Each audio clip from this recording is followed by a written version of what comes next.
This is famous investor Peter Lynch's cocktail theory to identify market cycles. He says that he developed it over many years of standing in the middle of living rooms, hanging around punch bowls, and listening to what the closest 10 people had to say about the stock market. In the first stage of an upward market, he says people aren't talking about stocks. When the 10 people prefer talking to a dentist about plaque than an equity manager about stocks, then it means that the market's about to get stronger. In stage 2, he says that people are a little bit more interested in talking to him about finance. They'll probably tell him about how risky it is before they move over and talk to the dentist.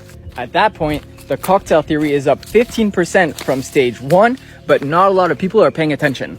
In stage 3, the market is up 30% from stage 1, and everyone in the party is asking him about stocks. Even the dentist is asking what stocks to buy and various other investments. And finally, in stage 4, everyone is still talking to him about stocks, but this time they're telling him what stocks to buy. When your neighbor starts giving you investing advice, it means that the chances are that the market has topped and it's about to tumble. Peter Lynch doesn't believe in predicting the market, so he jokes about the cocktail theory.